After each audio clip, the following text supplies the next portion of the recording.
Your report shows inconsistencies. We need clarification. They told her to leave the patient alone. He wasn't crashing, he wasn't coding, he wasn't hers anymore. But Julia kept watching, because something about his blood pressure didn't match his posture. How are you feeling today? I am stable. The treatment is proceeding as expected. Something about the way he answered questions, too precise, and something behind his eyes that said he wasn't here to be treated, he was here to observe. So when he started to slip, and the doctor brushed her off again, His sats are dropping. We need to intervene now. It's fine, nurse. Just a transient drop. Give it a moment. she did what nurses aren't supposed to do in that hospital. She acted without permission. And when they pulled her off shift for it, when they humiliated her quietly and professionally, the patient said nothing until he stood up, walked down the hallway on his own, and saluted her in front of the entire floor. But before we show you who he really was, and before we reveal the message he left behind, hit like, subscribe, and drop a comment telling us, have you ever been ignored only to be proven right? Let's begin. There was nothing special about bed 6. It sat near the end of the east observation row, farthest from the nursing station, and closest to the wall-mounted hand sanitizer that never worked right. The bed wasn't prepped with any extra monitors. It wasn't under a video observation. There were no wristbands flagged in red. Just a patient who'd come in through the main ambulance bay with low back pain, mild dehydration, and what the chart called nonspecific hypotension. No family, no phone, no wallet. He was alert and cooperative, but quiet. Maybe mid-70s, thin, vaguely military posture. The kind of man who'd iron a shirt no one would ever see him in. His name, at least the name on the intake form, was Douglas Klein. The tag on his wrist had been printed quickly by a resident who didn't double-check spelling. It said Douglas with an extra E, and no one corrected it. Not the attending, not the PA, not the hospitalist who breezed through with half a glance and a recommendation to move him to step down by morning, and definitely not the new nurse assigned to cover OBS East. Her name was Julia, 39 years old, with 10 years of experience and a clean transfer file. But this was her first week in the main trauma block. And when you're new, you don't point out spelling errors on someone else's patient label. You just scan it, record your vitals, and stay invisible. Except Julia couldn't quite stay invisible. Not when her gut kept tightening every time she walked past bed 6. He wasn't doing anything wrong. He wasn't loud or erratic or falling off the side rails. His vital signs were borderline but stable. BP low, HR slow, O2 okay on room air. His eyes stayed closed most of the time, and when they opened, they moved slowly, not searching, not tracking. But Julia noticed small things, the way his fingers moved under the blanket, not twitching, but counting, the way he adjusted his position before anyone helped him, like he knew the weight distribution of the bed rails, the way he asked, without opening his eyes, "Is it still night shift?" She'd nodded before realizing no one had told him what time it was. The ED attending, Dr. Colin Green, didn't seem concerned. He was already overbooked, and his patience for anything vague was razor thin. If he crashes, we'll catch it, he said. Otherwise, he's a sleeper. The chart had no past medical history, no allergies, no medication list. The intake note said possible fall, but the paramedics didn't specify where or how. He'd been picked up near a commuter lot, seated on the curb with no complaint except dizziness, alert and oriented, GCS 15, denied trauma. Julia had seen enough weird calls in her old hospital to know that sometimes denied trauma meant refuse to answer. She brought it up, once, to the night charge nurse, Devin. "There's something about him," she said carefully. "I don't know. His pain response isn't matching, and his breathing..." Devin didn't look up from his screen. "Julia, he's stable." "I know, but if he's stable, then we keep him warm, chart every 2, and let step down know he's coming." And that was that. So she returned to his bedside, gloves on, vitals cart rolling behind her. He opened his eyes as she approached, just a sliver, like he'd heard her footsteps from across the ward. "Pain level?" she asked softly. 3, he said. It didn't sound like guessing. When she reached for his wrist to recheck the blood pressure cuff, he shifted his arm a few degrees without being asked. She paused, just for a second. "You were Army, weren't you?" she said. He didn't answer, just looked at her with eyes that had seen something bigger than triage. She finished the reading, BP still low, pulse still slow. Let me know if anything changes, she said. His voice was quiet, nearly absent. Everything already has. The chart said he was improving. His BP crept up 2 points. His pulse stayed slow but regular. He drank half a ginger ale and asked for a second blanket. Nothing screamed emergency. Nothing even whispered escalation, which is exactly why Julia couldn't let it go. She wasn't looking for drama. She wasn't trying to prove herself, but something in her felt off kilter every time she reviewed his vitals. It wasn't fear. It was more like timing. The way each value hovered too perfectly inside the safe zone without fluctuation, like the body had memorized what it needed to pass inspection. She checked his respiratory effort again. Barely chest rise, no visible labor, but a rigidity in his neck that didn't match his breath count. Like his body was running through a checklist he'd rehearsed 100 times. When she adjusted his gown to reposition his leads, she caught another detail. A thin white line over his right clavicle. Not fresh, not dramatic. Healed completely. Surgical? Maybe, maybe not. But it looked clean. Too clean for a patient who supposedly had no medical history. Julia documented it just as she'd been trained. But the second she entered her note in the EMR, a red flag popped up. Non-essential documentation outside plan of care. She reread it twice. It wasn't a block, just a suggestion to focus only on immediate orders. She'd seen it before, usually when nurses got chatty in notes or tried to add color commentary. But she wasn't editorializing. She was observing. She brought it up to the night resident, Dr. Zahid. "He's stable," he said, not looking up from his screen. "We're moving him to step down after rounds. Unless something changes." "His body posture isn't matching his numbers," Julia said. "Okay," he replied, finally glancing at her. "You're new here, right?" She nodded. "Then here's a tip," he said. "Patients who don't complain are a gift. Don't poke the gift." She didn't argue. She just returned to the bedside. The patient was already watching her, not staring, just calmly noting her expression. He didn't ask questions. He didn't smile. But after a few seconds, he said, "You have ICU hands." She blinked. "Sorry?" He nodded slightly toward her grip on the vitals monitor. "You don't tap at the cuff, you listen to the rhythm." "I worked step down," she said cautiously. "A while back." "Longer than a while," he replied, closing his eyes again. She didn't answer, but when she walked back to the nurse's station, something about that interaction stayed with her. Not because it was strange, but because he was right. She hadn't used that habit in years. She decided to log one more observation. Unusual familiarity with medical routine. Nothing bold, just a note. She didn't name suspicion. She didn't escalate. But 10 minutes later, as she prepped another patient's lab draw, Devin approached her with his tablet. "Why are you still charting on bed 6? He asked quietly. Julia turned. "Because he's changing." Devin shook his head. "You're making people nervous. You flagged the BP, the surgical scar.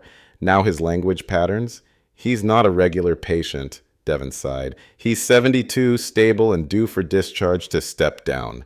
"You're not in psych, Julia. Don't read meaning into behavior." Julia nodded once and said nothing more. She finished her draw, logged the sample, sanitized her tray. But when she passed bed 6 again, her hand hesitated on the curtain. Inside, the patient was sitting up straighter than before. No pillow behind his head. No IV tugging on his arm. His eyes were open, watching. She didn't enter, but as she turned away, she heard him speak just loud enough for her to hear. "They think you're reaching, but you're remembering." She froze, not because she understood, but because somewhere, deep in her memory, she felt like she'd heard that phrase before. The call came during shift turnover. It wasn't dramatic. No alarms, no code blue. Just a clipped page from radiology. Patient Klein returned from CT. O2 sat briefly dropped en route. No distress reported. Monitor now reading low 90s. Julia read it twice. Something felt off. Bed 6 had been wheeled to CT without her knowledge, as part of the morning's pre-discharge clearance. The hospitalist had overridden her earlier note, citing no indication for escalation. He'd ordered routine head and pelvic imaging to rule out occult causes for the hypotension, but clearly wasn't expecting to find much. She wasn't on the case anymore, technically. But as the transport team rolled him back into the bay, she caught sight of him from the hallway. The moment she saw his face, her gut kicked again. His lips were dry. The color around his eyes had changed, ashen in a way that didn't match the monitor, and his hands, which had been folded calmly the night before, now gripped the blanket in slow, tremoring fists. She stepped closer. The nurse assigned to the bed, Jeremy, noticed. "You're off this patient." "Remember?" he said flatly. "I just need to." "Julia," he said, louder now. "We've got it covered." She paused. "Backed off, but not far." From just outside the curtain, she watched the team begin their quick handoff. Charting, updated orders, meal tray in. No one looked twice at the vitals. No one noticed the pause before the pulse ox recalibrated. No one but her. She didn't have standing anymore. No right to intervene. But protocols were still protocols. She opened a chat message to the resident overseeing the floor team and flagged the oxygen saturation discrepancy. Paired with a subtle change in mental status, she was still typing when the monitor let out a sharp tone. It wasn't the long, flat wail of a full crash. Just a sustained desaturation alarm, soft but insistent, 88%, then 86, then 84. Jeremy stepped in to reposition the nasal cannula. Another nurse moved to raise the bed head. The vitals spiked briefly, then slumped again. Someone called for respiratory. A junior RT arrived, fresh from break. "He's not tolerating room air," she said quickly. "Switching to mask." The resident finally walked in, coat half on, coffee still in hand. "What's going on?" he asked, eyes on the vitals, not the patient. "Desat," said Jeremy. "But improving." The RT shook her head. "Not enough. He's not moving air." "Push fluids?" the resident offered, distracted. "No," Julia said. Everyone looked up. She hadn't meant to speak, but now that she had, she couldn't walk it back. "That's not hypovolemia," she said carefully. "His perfusion is collapsing from within. You push fluids, you drown him." "Excuse me?" the resident snapped. She stepped closer, lowering her voice. "Look at his cap refill. Look at the jugular line. He's shunting blood, but his extremities are dry. This is distributive. You're missing it." He laughed once. "You've been off this case for hours." "I never stopped watching," she said. He stared at her for a long moment, weighing how far he wanted to escalate this. Finally, he turned back to the patient, but the silence shifted. Everyone felt it. Bed 6 was no longer passive. He opened his eyes and spoke clearly. "She's right." The resident blinked. "Sir, with respect." "Don't respect me," the old man said.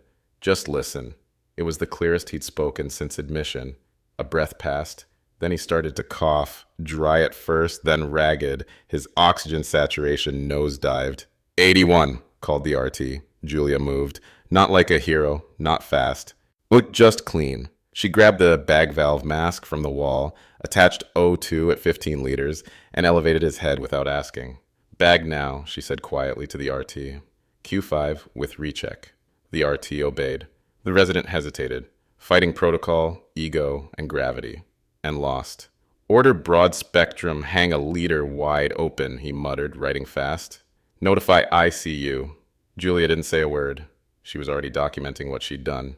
Time-stamped, ordered, filed. Bed 6 stabilized over the next 15 minutes. Oxygen back in the 90s. Respiration shallow but even. Pulse normalizing. The room calmed. But no one looked Julia in the eye. She wasn't reinstated. She wasn't thanked. But everyone had watched her make the call that changed the trajectory of the case. And the patient? He watched her too, then closed his eyes and said nothing. Once Julia didn't get a pat on the back, she got a meeting request. It came through the internal hospital system just after noon. Subject line, follow up on clinical interactions / observation unit, bed 6. Sent by admin coordinator Lila Strauss. CC'd to nursing supervisor, risk management liaison, and the attending on record. The tone wasn't angry. It was professional, neutral. But in a hospital like this, neutrality was never neutral. By the time she arrived in the small consultation room near the admin wing, the table was already full. Lila sat across from her, flanked by a representative from HR and one of the unit managers Julia hadn't even met yet. Everyone had folders. Only one had a laptop. The meeting had a "let's clarify expectations" smell to it. Lila smiled but didn't ask how Julia was doing. She got straight to it. "We wanted to talk through the events surrounding Bed 6 this morning." Julia nodded once. "Of course. There's some concern," Lila continued, "that you inserted yourself into a care scenario after having been reassigned. I acted within the emergency escalation scope of practice," Julia said calmly. "I'm not here to debate legality," Lila replied, "but perception matters, especially in environments where team cohesion and chain of command are essential to patient outcomes. Julia didn't flinch. Is that what this is about? Perception? We're not assigning blame, said the unit manager quickly. We just want to make sure we're aligned. You're new here, and sometimes new staff bring habits from other systems that don't fit ours. Habits, Julia repeated. Your notes were flagged for over-documentation, the HR rep added, including non-standard observations and speculative language. I reported clinical findings, Julia said. You wrote cap refill inconsistent with perfusion, Lila said, reading from a printout. That's a diagnosis, not a nursing note. Julia didn't respond, because it wasn't worth correcting someone who thought observation was overstepping. She already knew what this was. This wasn't about the patient. This was about precedent.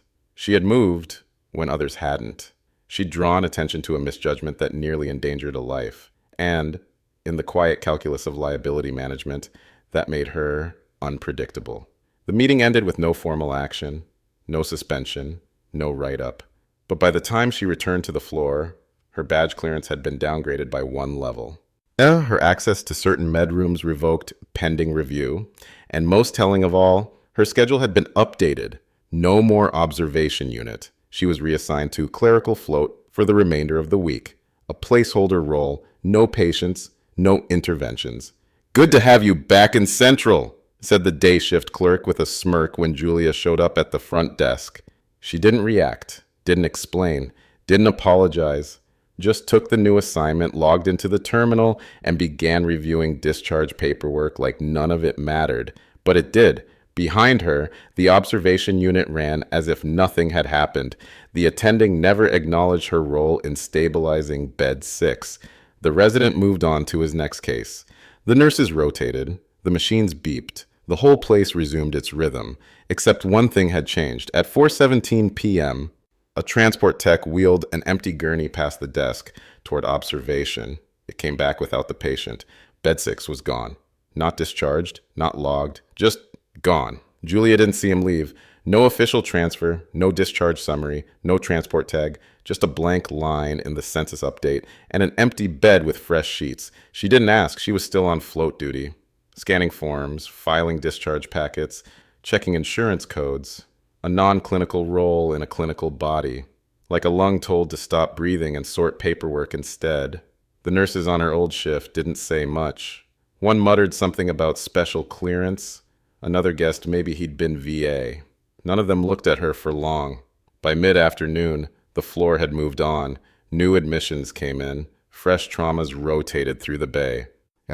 Bed 6 filled with a different patient, one who moaned loudly every 10 minutes and demanded to see the nurse manager about the wrong flavor of protein shake. Julia kept her head down.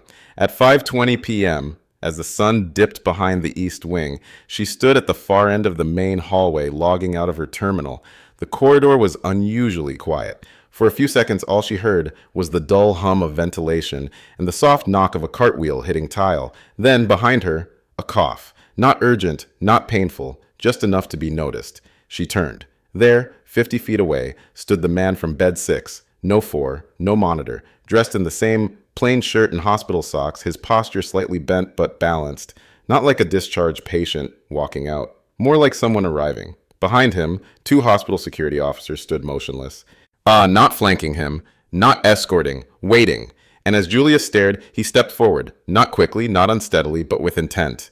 People turned. A few nurses glanced up from the station. One doctor slowed, eyebrows raised. The man didn't acknowledge them. He walked straight to Julia and stopped. She said nothing. Neither did he. Then slowly, without flourish, he straightened as much as his spine would allow and brought his right hand up in a textbook military salute.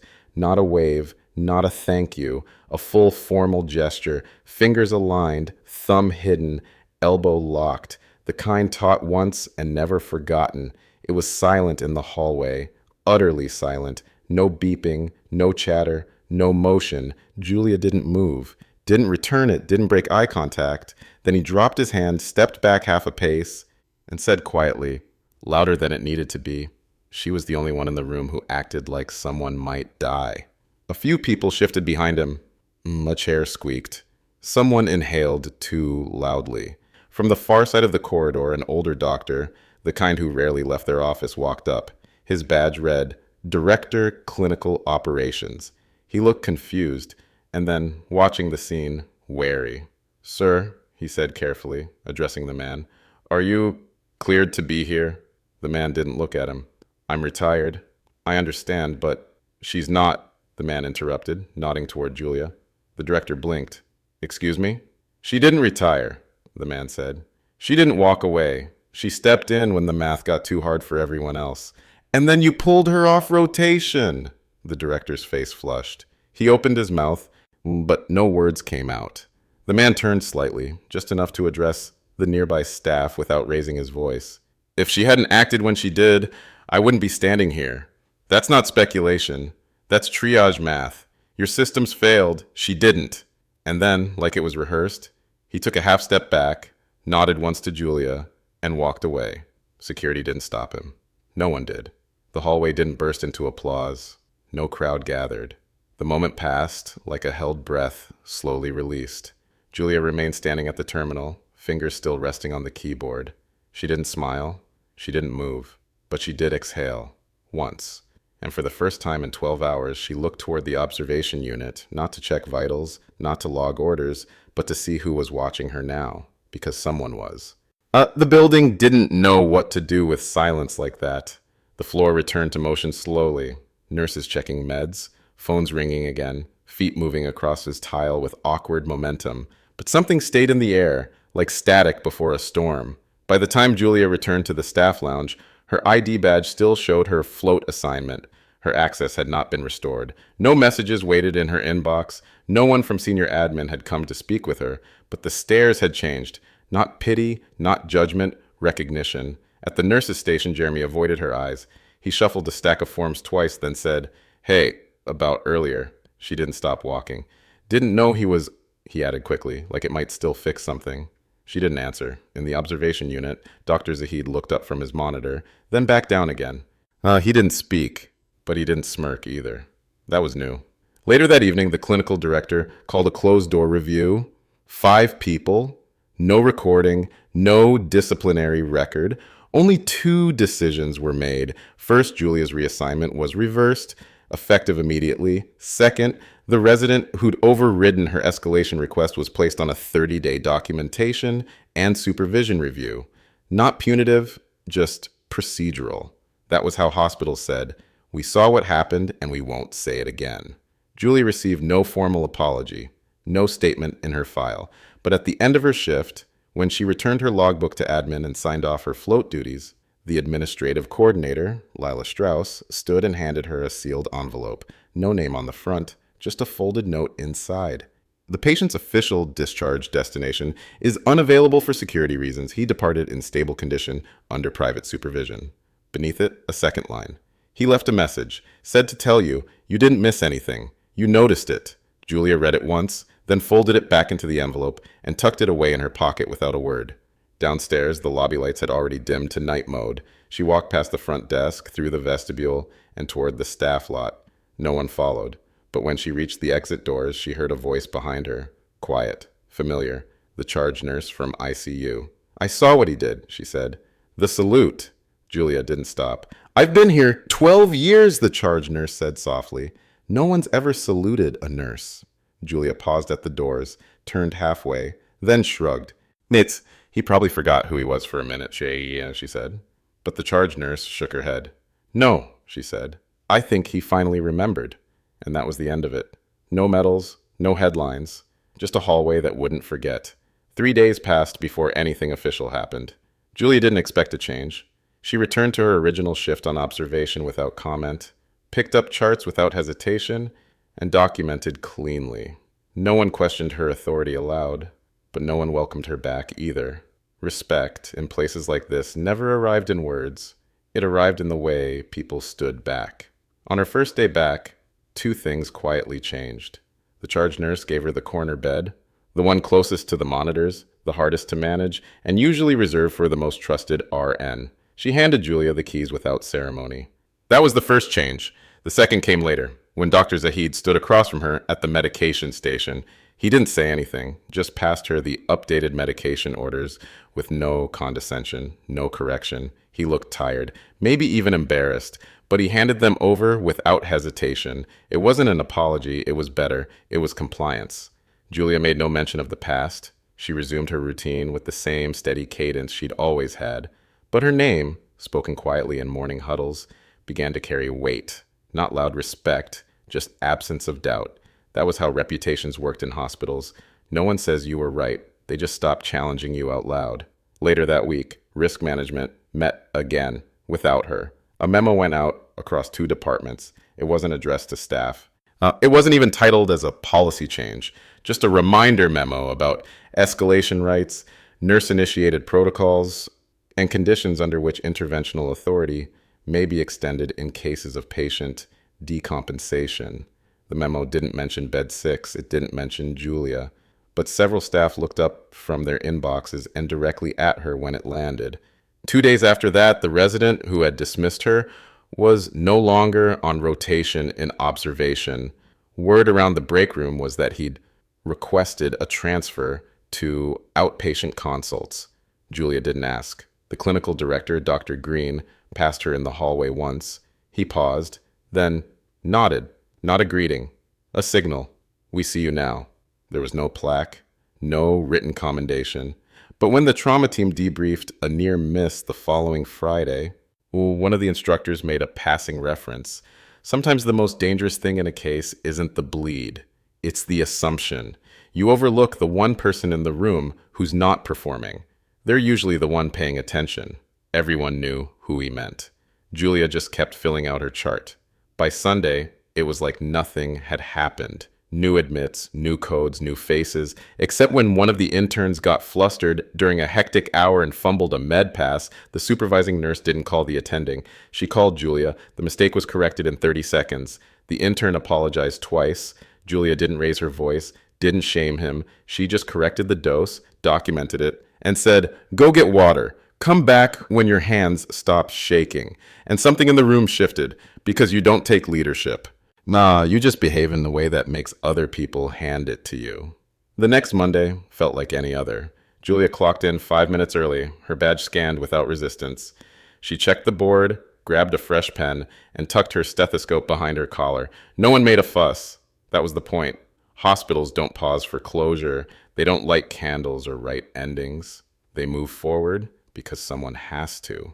Observation was already half full. 1 patient post-fall, 1 waiting on neuro, 1 holding for psych placement. Julia picked up her tablet, scanned the vitals, and started her first rounds.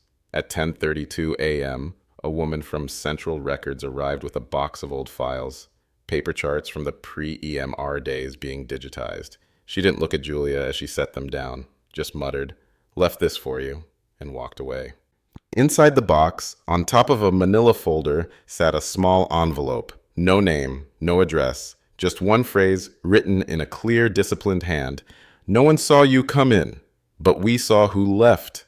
Julia stared at it for a second, then folded the flap shut, unopened, and slid it into her bag without a word. That afternoon, during a brief lull between admits, she passed by the empty hallway near Bed 6. The curtains were drawn, the bed was clean, and taped to the monitor column, not official, not logged, was a small strip of paper. Vitals should be observed, not assumed. No signature, but the handwriting matched. She peeled it off, pocketed it, and said nothing, because some lessons don't belong in memos. They belong in muscle memory. At 6:02 p.m., Julia signed out for the night. The sky outside was dimming to amber. Yet her reflection in the vestibule glass looked tired, but intact. No celebration, no speech, just 1 more shift behind her, and a hospital that, for once, had been reminded who carries it when the system flinches. Have you ever spoken up when no one wanted to listen, only to find out later you were right? Or been in a place where someone underestimated you, until they saw what you could really do? And maybe the harder question, what would you do if staying quiet was the safer option? Drop your thoughts in the comments. We read every one. If this story stayed with you even a little, hit that like button so we know to keep making more. Subscribe if you haven't already, and tap the bell so you don't miss tomorrow's upload. Same time, same tone, new story. And if you've got one more in you tonight, 2 more stories are already waiting for you on screen right now. Watch those next. See you tomorrow.